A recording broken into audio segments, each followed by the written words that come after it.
ఇక హైదరాబాద్ ఎల్బీ నగర్ లో ప్రోటోకాల్ పంచాయతీ తారాస్థాయికి చేరింది. బీఆర్ఎస్ ఎమ్మెల్యే సుధీర్ రెడ్డి తీరుపై బీజేపీ కాంగ్రెస్ కార్పొరేటర్లు మండిపడుతున్నారు. జీహెచ్ఎంసీ నిధులతో చేపట్టే కార్యక్రమాలను కార్పొరేటర్లకు సమాచారం ఇవ్వకుండానే ఓడిపోయిన మాజీ కార్పొరేటర్తో సుధీర్ రెడ్డి నిర్వహిస్తున్నారని మండిపడుతున్నారు. ఎల్బీ నగర్ ప్రోటోకాల్ వివాదంపై మరింత సమాచారం మా ప్రతినిధి నుమాన్ అందిస్తారు.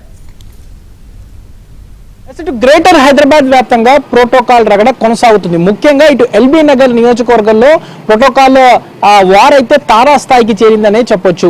బీఆర్ఎస్ ఎమ్మెల్యే దేవిరెడ్డి సుధీర్ రెడ్డి కార్పొరేటర్లకు కనీస సమాచారం ఇవ్వకుండానే శంకుస్థాపనలు చేస్తున్నారంటూ ప్రధానంగా ఇటు కార్పొరేటర్లు ఆరోపిస్తున్నారు. సో ఇదే అంశం మీద ప్రస్తుతం మనతో పాటు మాట్లాడడానికి కాంగ్రెస్ కార్పొరేటర్ కూడా ఉన్నారు. వారితో కూడా మాట్లాడదాం. వనస్థలిపురం కార్పొరేటర్ వారితో మాట్లాడదాం. చెప్పండి, ప్రధానంగా ఇటు బీజేపీకి సంబంధించినటువంటి కార్పొరేటర్లు కానివ్వండి, ఇటు కాంగ్రెస్ కార్పొరేటర్లు కానివ్వండి, ప్రధానంగా మీ నియోజకవర్గంలో ఆరోపిస్తుంది కనీసం అసలు ప్రోటోకాల్ పాటించట్లేదు, ఎమ్మెల్యే ఇంకా అధికారంలో ఉన్నట్టే ఫీల్ అవుతున్నారు అనేది ప్రధానంగా మీరు ఇస్తున్నటువంటి ఆరోపణ. ఏంటి అసలు మీ డివిజన్ లో ప్రోటోకాల్ సమస్య ఏముంది? వాస్తవం కూడా గతంలో 4 సంవత్సరాలు కూడా వాళ్ళు అధికార పార్టీ టీఆర్ఎస్ లో ఎమ్మెల్యేగా కొనసాగారు. కాంగ్రెస్ లో పోయి మళ్ళీ గెలిచి బీఆర్ఎస్ లో ఉన్నారు.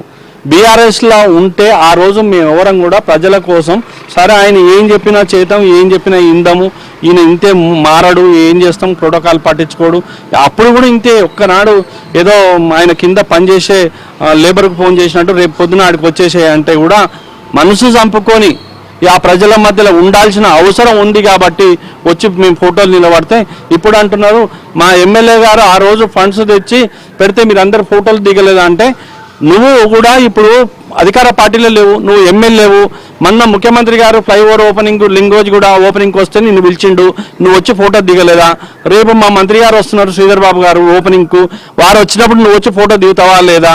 మేమైతే అధికారికంగా సమాచారం ఇచ్చారు, జోనల్ కమిషనర్ సమాచారం ఇచ్చిండు, నువ్వు కనీసం అధికారికి చెప్పవు, కాలనీ వాళ్ళకి చెప్పవు, కనీసం కార్పొరేటర్కి చెప్పవు. మొన్న వనస్థలిపురంలో 55 లక్షల రూపాయలు నేను శాంక్షన్ చేపిస్తే టెంకాయ కొట్టించినవు. నీ పక్కన బీజేపీ డివిజన్ అధ్యక్షుని పెట్టుకుని టెంకాయ కొట్టించినవు, సిగ్గు ఉండాలి. నువ్వు బీజేపీ అని ఒకటే అయినవా, మేము ఒకటైనవా అనేది ప్రూఫ్ నువ్వే చూపిస్తున్నావు కదా.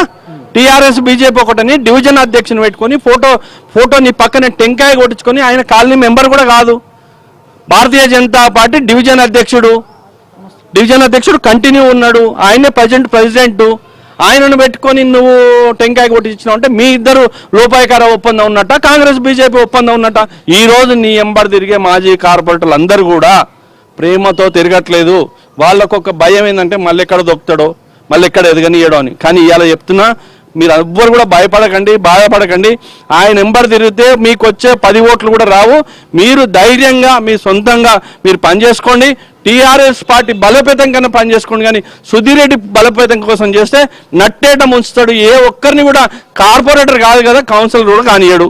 ముఖ్యమంత్రి గారు ఒకటే చెప్పారండి కమిషనర్కు, నీకు పార్టీలతో సంబంధాలు లేవు, నువ్వు అందరినీ కార్పొరేటర్ని గౌరవించు.